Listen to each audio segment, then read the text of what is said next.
Hello, thank you for watching Dance with Aaliyah, and I'm here with Cyriana, aka Kathy Daghdevirian. And she's a beautiful dancer, has been dancing for several years. Yeah, more than two. Yeah. More than a couple of years. Yeah. Excellent. It's and you about 35. Okay. Yeah. And you dance in Rancho Cucamonga, and that's where you teach as well. I teach in Rancho Cucamonga. I dance anywhere. Okay. I'm dancing here in the valley, and we're not close to Rancho Cucamonga, but I'll dance anywhere in California. Okay. Yeah. Excellent. So you were dancing to live music, and you listened beautifully, you waited, you paused, and you had wonderful veil work as well. What do you like about dancing to live music? I started dancing with live music as a baby dancer. My introduction was learning a couple of routines, choreographed routines. And then my teacher, fortunately, cut the apron strings early and pushed us out there and gave us chances to dance with live music. So I kind of, got involved really early in that belly dance. So do you find it hard to dance to CDs? No, because you can memorize your music with CDs.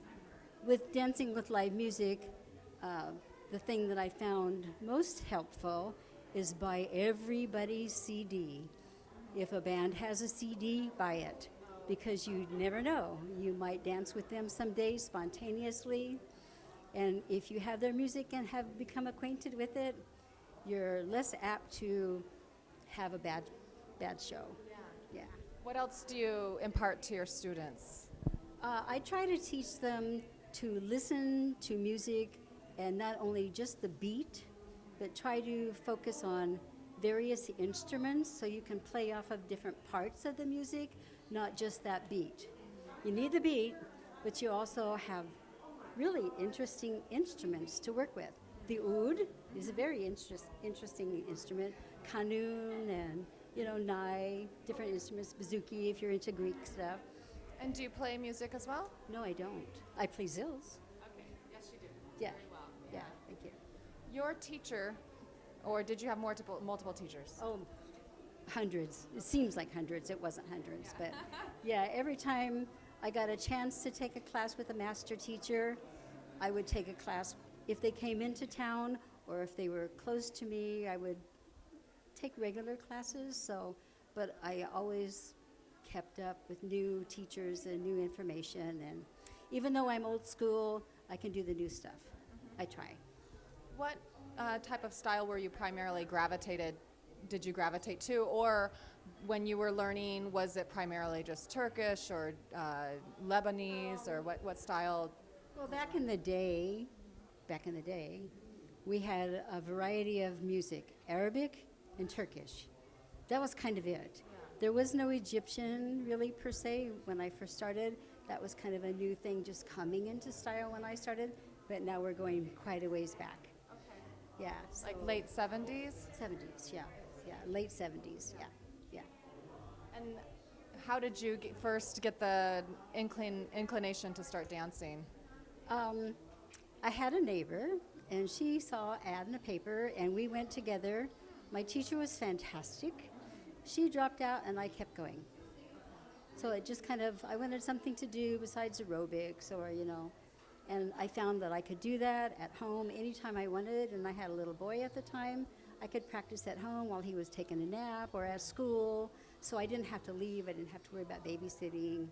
So, and then I found out that the artistic part of it was really good for me and part of my personal being. Did you do other dance styles before belly dance? No, just boogie, rock and roll. Yeah. When did you know you were a dancer? Oh, No one's ever asked me that. I don't know. I never really thought about it. It just evolved. I just kind of, people saw you, they liked you, they asked you to dance, and it's like, okay, I'll try it, and just kept going.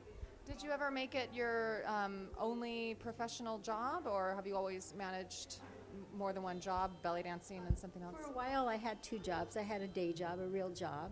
I used to do hair. I was a hairdresser. And then when you move, you have to reestablish a clientele, so it's hard to keep moving and doing that, and I moved a lot. And then I did various jobs, just, kind of sales jobs and those kinds of things. And then when the economy went kind of down, dancing and music went up. So I was dancing more than I was working. So it just kind of evolved into now I'm a professional dancer, but it wasn't my goal. So I just kind of fell into it. Backstage, we were talking a little bit about how now, currently, where you're at, there's not that many students who really want to learn the technique. They kind of want to just come to class and maybe not study as much at home. And when you're doing something challenging, they're not as into it. Yeah, most people like to come for fun first, exercise, and then, if they seem to lean towards that art kind of personality, they'll stick with it. But if it's just for exercise, they kind of find that my teaching style is not just exercise. It has symbols in it, and it has veil work in it, and we don't do a lot of exercise when we're learning that. So that's all technique stuff. Yeah. And has that been a trend that you've noticed in the last 5 years, 10 years, or it's just always been there's some students who are not as committed to the technique aspect of it? It's a trend.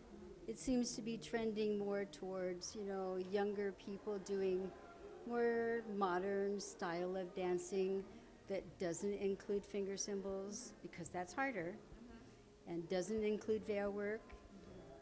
Using a veil, yes. Veil work like I do, where you do tricks, no, because you have to practice.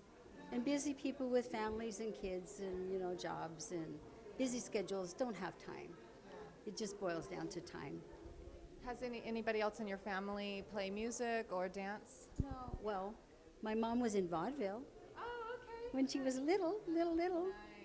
Yeah. So was she supportive of you and your No. belly dancing? Okay. No, she always wanted to know why I didn't do hula dancing instead. Yeah. Also popular in Southern California. Yeah, and I used to let her know, but the costumes are not as pretty. So So that's funny. A lot of parents will push you into ballet, but your mom would have preferred, No. was like, why aren't you doing hula? yeah, I didn't grow up in Southern California. I actually grew up on a ranch. So there was no ballet schools where I grew up. So I just kind of fell into it. Like I said, I met somebody who wanted to take a dance class.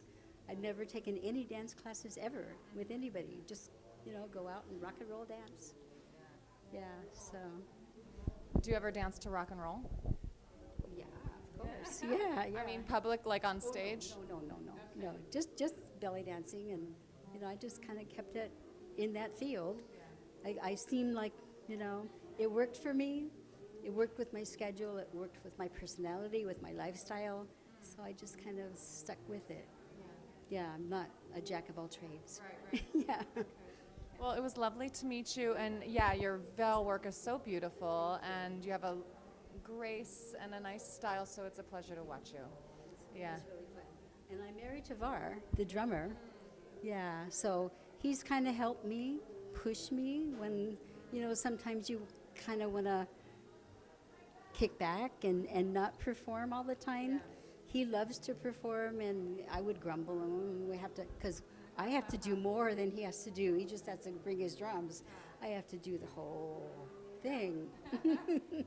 Yeah, so he's pushed me along the way and kept me inspired. Did you guys mutually develop this interest in music and dance, or did you meet after you were both interested? We met afterwards, yeah.